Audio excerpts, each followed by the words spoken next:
Hi, I'm Denise Dryden, and this is Ashley Fraunheiser, and the two of us are going to talk to you today at the end of the year as we bring 2022 to a close about the disruptor, about our fields, about the new energy children, the diamonds, and we're going to sort of weave all of this together, and I think it's going to be really fun. So I want to hand it over to you, Ashley, because you wanted to set it up in a really unique way this time.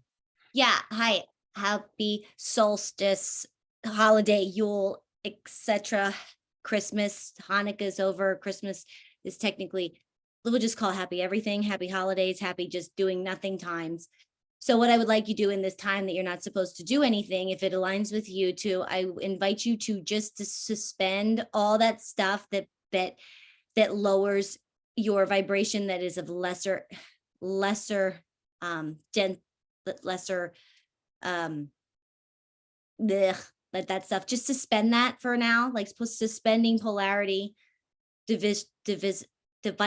I cannot speak. Yes, I can, but suspend like any divisions, polarities, anything, conditions, just suspend all the yes buts for the time being, because I really think that if you watch this now, you'll tap into it now magically. If you watch it in the future, it'll tap in magically for you. Please just be a magical observer and see what you have to work with instead of being in those types of things. So just suspend skeptic. Oh my God. Suspend being a skeptic. I always suspend my tiny little itty bitty skeptic who's almost completely gone for the most part, but believe me, I still occasionally have a tiny little bit of a skeptic. So suspend that too. Suspend what you're doing for a few minutes and just see what it's like to be, oh, that's so cool. See what it's like to just be a being observing what you have to work with in this time, where there's not a whole lot going on. So this is a good time specific to record this, because then you can really tap in. When I suspend everything, it gets a little, whoa, it takes up a lot It of, opens up, the space gets really expansive. I get a little lightheaded. It's so nice to be able to have that freedom. So thanks for creating that. I Yeah. am always very happy to be the guinea pig to do those things. So I will tell you, you may notice your head getting hot, noting like all the suspension of things. And then but yeah, that's good. Okay. So when you suspend all those things, you can look and just you're simply feeling what it's like to be you as you are intended to be, not the you that you were told that you were supposed to be, or the you that you thought you had to be because somebody else was like that and somebody else told them that that sounded good, and then you decided that if that sounded good for them, it sounds good for me, and so now it's good for me even though it's not at all who I am. Welcome to being a human. So if you get to really experience you as you're intended to be, sounds like it's a little foreign, but it'll be really comfortable. Just give it a second. Like putting on a really nice outfit you cannot believe you look that good in. Like, just think of sometimes somebody that's like never gets dressed up and then they end up and they just kind of don't recognize themselves, but then it gets more comfortable and they're like, whoa, like this, I can do this. It's just give it a second and really fall into it. That also includes the tone of your voice, noticing that as well. Who do you talk for? Are you talking through your face? Are you talking from your core at your general note? Because most people don't realize that they don't speak in their actual note as well. So keep that in mind going into 2023. You may feel more comfortable in your body if you are in your actual harmonic note that you were given. Everybody has one.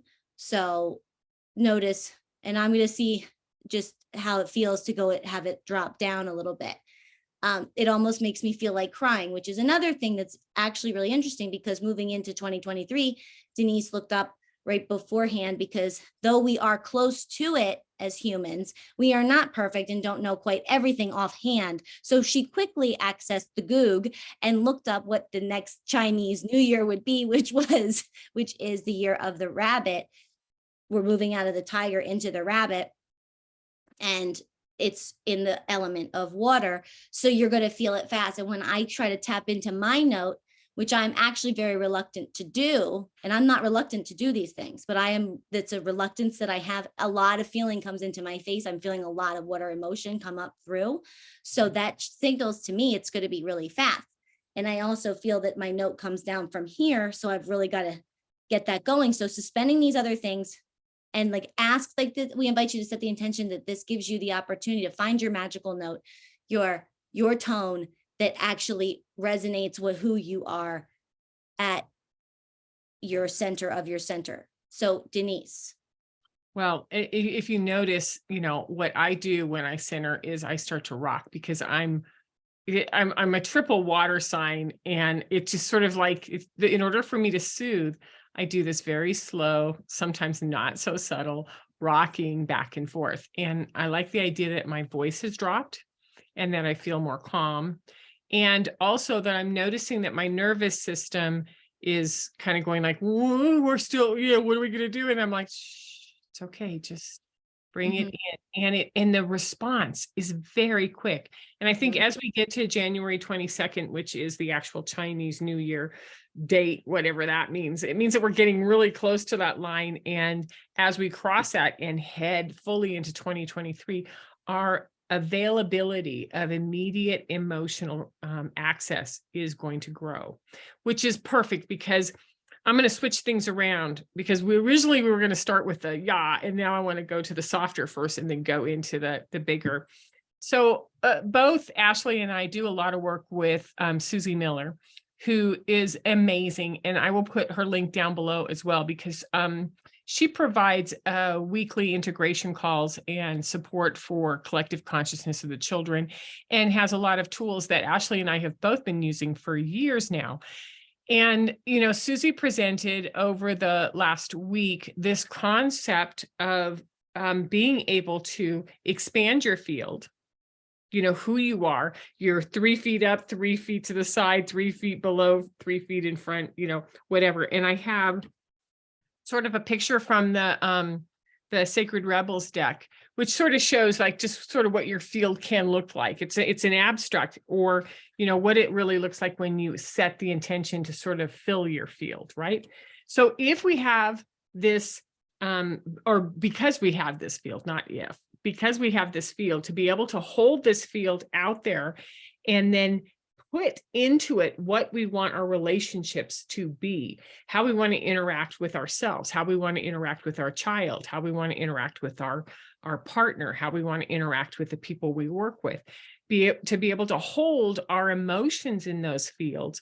And there's a beautiful distinction that I've been learning over this week to make within that field, which is to not go, this is what I need, or to try to direct what you want to create, or what you need to attach to what you want to create.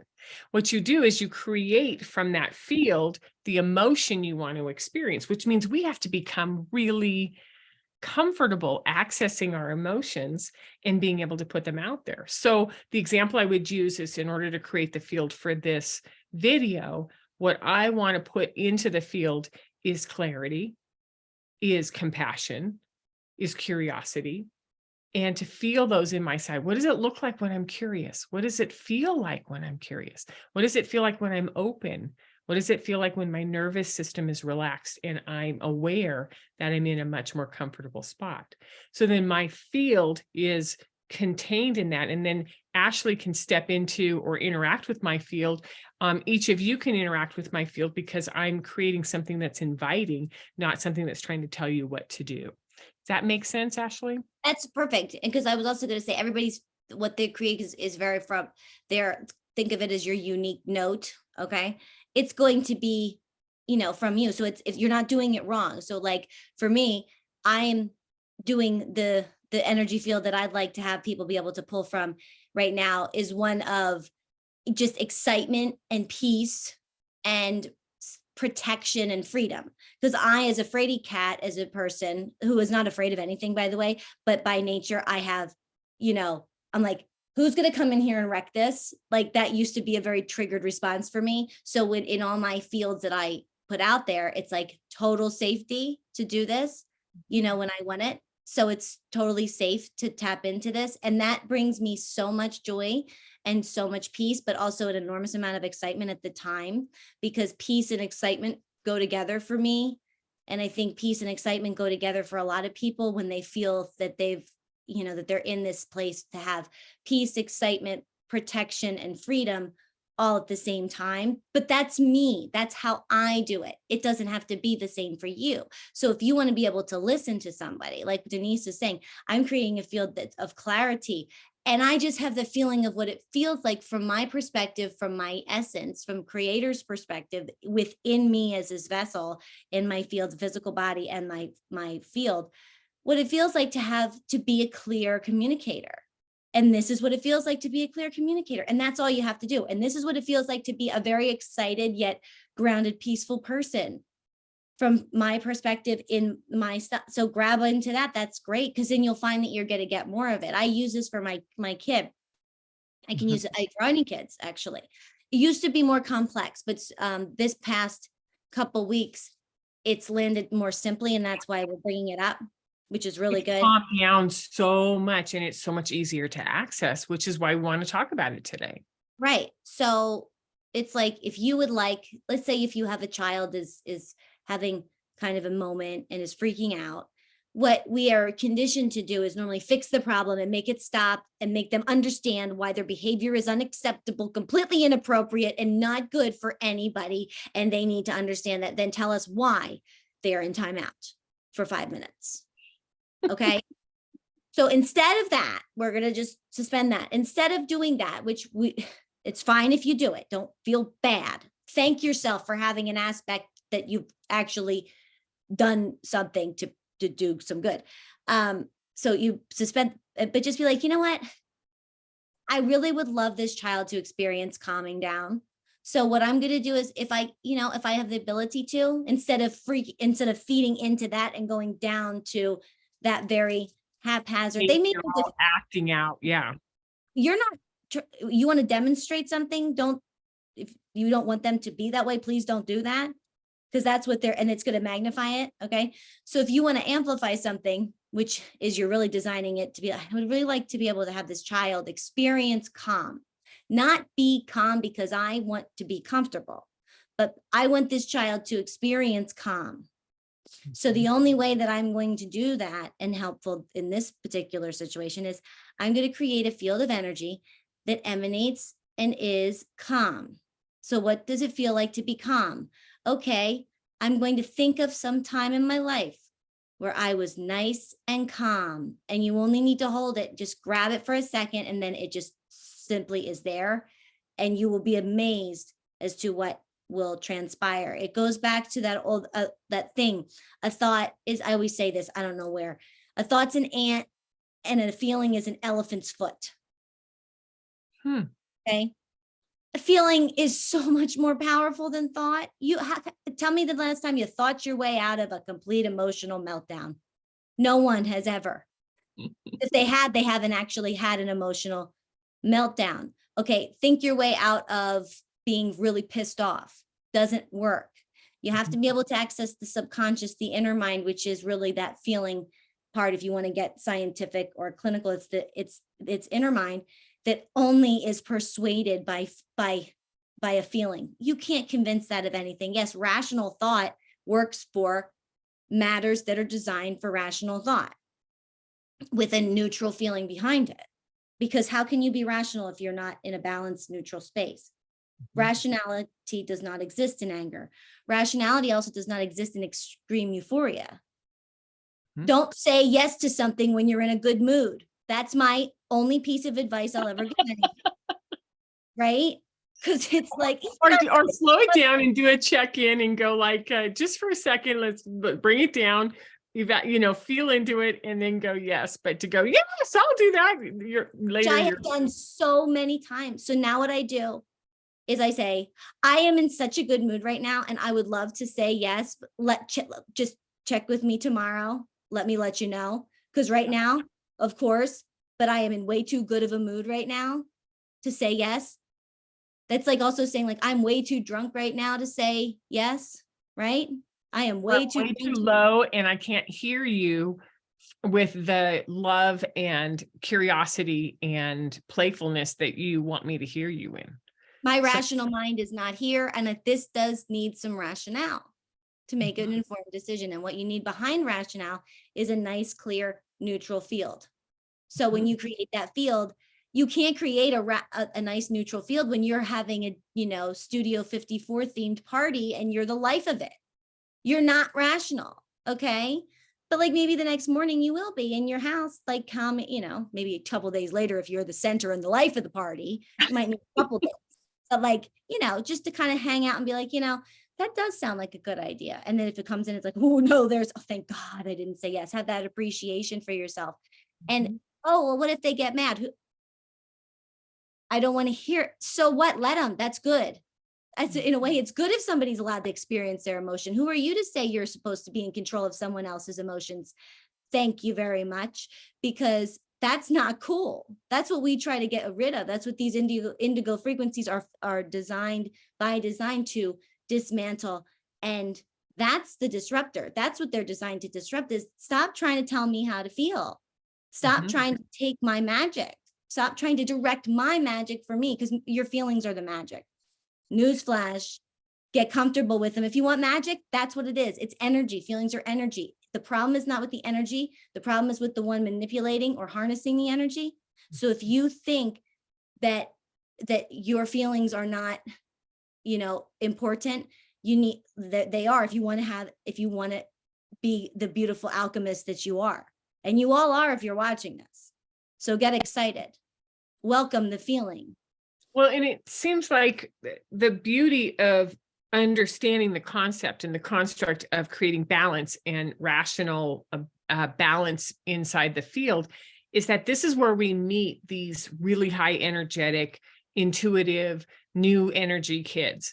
If you're raising one, if you're around one, or you have a couple of them, you need to know that your field is your power place. It's where communication comes in. It's where you communicate out. It's how you settle. It's how you it's how you hold. It's how you work with that. So one of the challenges, which is how we got to this topic, was I watched the Glass Onion with, Knives Out with Edward Norton and the whole crew a couple days ago. And I called up Ashley, like, we have to talk about disruptors. And what that led to is understanding just how powerful the indigo has been at disrupting, at dismantling, and how it's embedded again deep within the Gen X, within those born 65 to 80 or 83, and in the power of being the warrior, the disruptor. So what I wrote down, I had to actually stop the movie and write this down, which is how the universe talks to me, right? Which is that the disruptors, they break the systems down. They break systems of control down. You say the lines here, I'm like, why? Why does it have to be that? And so the disruptor is going to be someone who goes up against a line of thought, conditioned behavior and expectation. And then the disruptor will go to the edge and go, so like, what if I step over? If someone says you can't cross that, I'm always going to be the first one to say, well, what happens if I do? And if I step over here, am I now in trouble, or how far do I have to go out? So the disruptor goes to the edge and then changes it, and then even wants to do more. And they talk about, hey, I didn't even understand this line doesn't work, and here's why it doesn't work. Here's the things that aren't in alignment with them, or there's no way for you to reinforce it. This is all just a construct. And then the other is the disruptor has to decide, well, there's freedom on the other side of that. Now, how far do I want to go outside of that? And so they're the truth tellers. They're the ones who are saying there's these artificial things, lines in here. And did you guys not guess that the power's really not on that electric fence, or that those words have no teeth to them? And so what happens is, as parents, as grandparents, as aunts and uncles and teachers, what's happening is we have this power disruptor, like push against things. And there's reasons for it. As we know, there's reasons why we like to challenge. And at the same time, if we're not aware that our power is not just pushing against the parameters, but also holding a field, of openness while we're doing it, of clarity, of playfulness, of intelligence, of it's okay. This is a it might be uncomfortable for you, but I actually think it's okay. So come join me. And so this is how I took my children to the edges of some of the traditional schooling, jumping off the dock at night, when they were afraid, like things that sort of like, hey, I've got this field. I'm going to hold your energy and my energy, and I'm going to show you how we play and do this. And so that skill set to be able to, Ashley's just because Denise just said how in this beautiful spot, how you're speaking is bringing me a lot of fun, because you said jumping off the dock in the middle of the night when they were terrified. It's great. Like, I love that. It's like, I love it, because it's like taking something they're afraid to do, but you're so safe and they did it. And it's so cool to be like, yeah, I jumped off a dock into black water and at the lake in the middle of the night. Weren't you scared? Hell yes, I was. Did you want to do it? No, my mother grabbed my hand and jumped in with me. And it was really cool. And no, like, that's so like, and you knew that they would like that. And it's so cool because but the paradox, that's the stuff. And I didn't mean to interrupt, but I think that the paradox perfect. It's wonderful, because it's like drama and extreme fun at the same time. And that's a lot of times what we're seeking. What do you think about with that type of frequency? Is that seeking of the adrenaline, which is that piece from the excitement, or the fear cup, or the not fear, but really apprehensive to the point of being terrified, and also like totally in awe and glorified at the same time, placing them together. What does that create? Like, wow, like, I am really glad I did that. And I want to do it again. I know I can do it, and it's not the end of the world. Did I want to, or like, wow, it was really cool. That's what kind of sometimes makes us know what we are actually really good at and what we're here to do. Because one of your kids might have jumped in that water and been like, awesome. And the other one was like, you know what? Fuck you, mom. I will never do that again. Thank you very much. And you'd be like, at least you did it. And be like, and now you know what it's like. And they'd say, and that is how I will take it. And then they'll know, maybe they were more of a, the painter. I don't know. Or maybe that was the last thing. It's like, you know what? I'm going to do what I want to do, and I'm going to paint. And the other one's like, I am kite surfing in the black of night. I don't know. But it's so cool, because it gives, when you do that with a safe place, and you're that safe place for yourself, please know when you're in your field and you create these fields of energy, you're in a safe place, And you consciously create safety, which is important as we go into the water rabbit, because if rabbits, they do this all the time. They're always waiting for like their nervous system is so tense that being able to do, and Ashley, this card we talked a little bit about, this is the priestess in the Osho Zen, which is, how do we make the water, the environment around ourselves and our children and people in the world right now, as we go into this hypersensitivity, how do we fill it with this field vibration that says, isn't that interesting? I wonder what's going on. And we do it from a calm. What do you notice? I would imagine that regardless of what's going on out there, that you can feel safe and secure within your field, and you can observe it from that spot. And so that's teaching that sort of water element of emotions and sensitivity to work together, which I like. The idea, the timing of this water rabbit right now in 2023 is fabulous. And who's to say rabbits can't swim? I said that earlier, because they don't.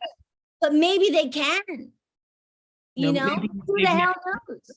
Maybe they just didn't know it, because they may very well be A-okay, because they are rodents, right? Or something like that. Rodents, well, I mean, we know rats swim, certain ones.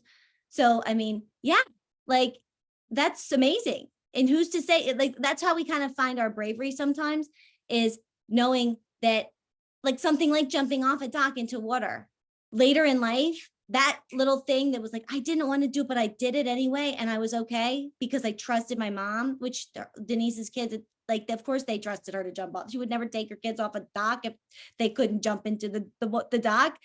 They might not. It's like, and then it's like that little thing got turned on. Like, and now you can have those things that were turned on early, like really, like, I'm brave too. Like, that's bravery to jump in. It's bravery and it's courage, and it's that warrior strength of the disruptor and the indigo applied to creating a field that's kick-ass. And so what we're doing is we're harnessing the beauty of all of our power and our chutzpah, right? Everything that we've got, and we're taking it and we're putting it into, boom, create the field, make the field okay. And there's one thing that I want to watch the time, but I also want to put this last piece in, because we talked about this, which is the 4 agreements, and the idea that, yeah, okay, so you're going to show up, right? And you're going to do your best, and you're going to be impeccable with your word. But the ability to not take it personal is where the field comes in. Because it's like you're holding, like for me, I hold presence, I hold playfulness, I hold curiosity. And somebody does something like says, your hair looks horrible. And I'm like, okay. And so I don't take it personal when I'm in my field. And I can also then expand my field, which is, I have this level of self-acceptance and love. And no matter who I am and how I dress or what I look like, I am a beautiful human soul. And then I just spread that into the people in the room. And it's just sort of an interesting thing to just know how much we can harness within this field.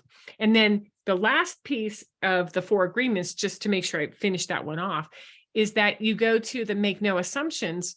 I'm not gonna jump out of this field to go buy into somebody's story, or to continue a mental story that doesn't fit in my field. So I'm just going to hold it here and then watch it and experience it. And maybe, as you said, the next day when I'm in a different spot, I've had some time to think about it. I realize I know now that there's a connector dot between this and this, but I'm not going to jump to any assumptions, which is a mastery skill. So we're taking masters of rebels and disruptors and demolishers, right?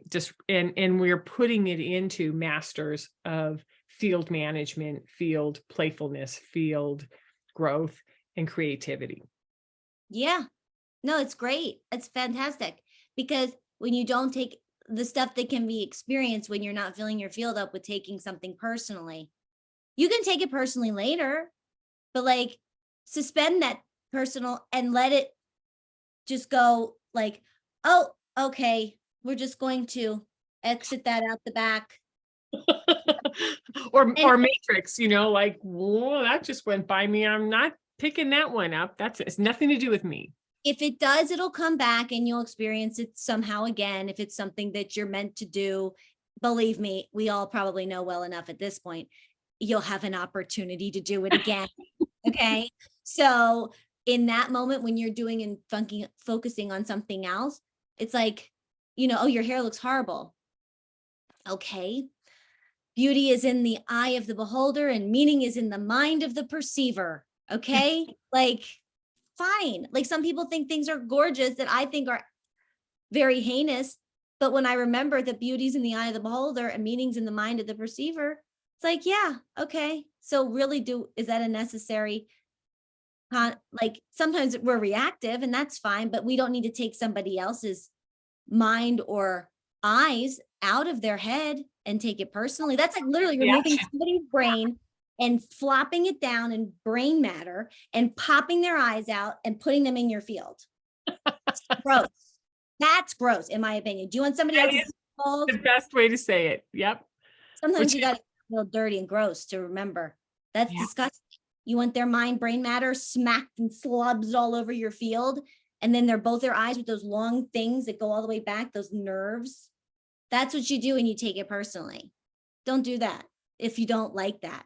Some people, that's not who's watching this. Those people that like that, no one likes that that's watching this. So just remember that. That's a good way. I like those because kids, for how I remember that everybody's different. And most people, they remember the With the eyeball story, let's be really clear. That will come in on this video, like the eyeball story came out. yeah. So don't take these eyes. Thank you so much.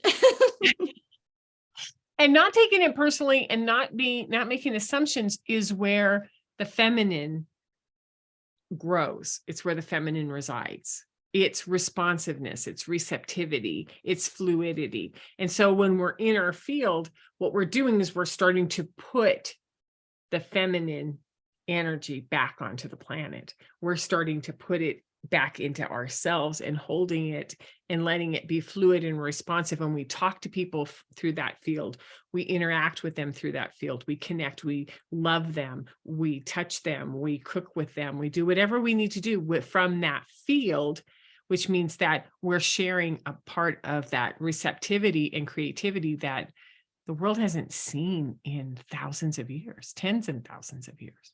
Yeah.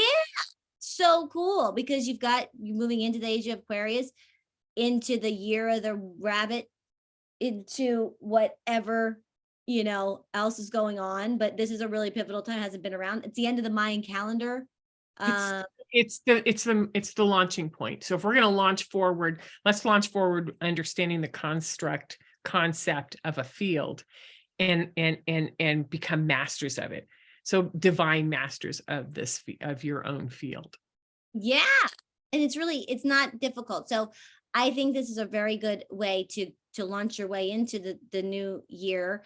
And it's not about being afraid. It's just knowing you have things. Like a rat, when it gets backed into a corner, is simply a rat that's backed into a corner. The rat is not a victim.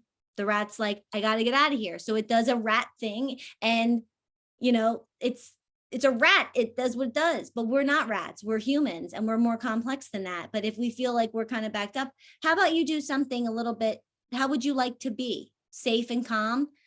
Boom, experience the field of what it feels to be calm and safe, and find yourself on the other side of that corner. And now you're looking back at what you believed, or not believed, perceived as blocking you into it. So like if you watch two fighters on a battlefield and one drops a sword and is like, oh, boom, fuck this, great day, and walks away, we'll just wait for her because she's got a hand up. There you go. You froze for. I froze. But yeah, good. So if you got two sword people, they're having a fight with swords, and one of them is like, I don't want to kill this guy, and they just drop the sword and they're like, I don't want to kill you, I'm gonna walk away. The other one might go like that. What? And then the guy, it like totally breaks the pattern, but it's also like something that people don't think is it's not in their little constructive condition. Now's the time to try those things out. They're not going to be harmful, because really humanity is so magnificent that it is like, doesn't even realize it. They're like, we really don't like hurting. That's why people hurt so badly when they get in arguments, and that they're so angry and stuff, because it doesn't fit in there. It's like nails inside your clothes. That's why people, and then you get used to it. But when you feel what life is like without it, it's like, oh, wow, the light can come in. And the people that are more wounded, more light comes in, and it might jolt your system a little bit, but it's because we're not designed to be these polarizing things. We're designed to do something extraordinary in a physical vessel that is in light, that's so dense it can hold a soul and move around and like have this physical experience. So when you suspend that stuff and experience just you and observe yourself, it's amazing. Go get them, have fun. Well, and the field is multidimensional. The field is where masteries from every lifetime that we pull from exists. And the field is also what Esther Hicks calls the vortex. And so, going back to your sword fighting example, you hold the field of, I've just decided I don't want to have conflict anymore, and I need this to end in the most peaceful way that is in discovery and something new. And you just hold that while you're without fear in it. And never underestimate that somebody comes in the door and stops, like distracts them, like the universe starts interacting with you because you're holding a space for the universe to change the perspective of what's going on right now. So that's what our children are teaching us all the time, that coming from our head and thinking that this is the way we understand the world, when they're out in the entire quantum field interacting, they keep going, can you just start using your imagination? Can you start using your creativity? Can you start meeting me here? And so when we meet ourselves here and then we meet our children there, everything changes really fast. So fast. Like it's like, and You're a great example of how that has absolutely changed your life in the last 2 years. oh my God.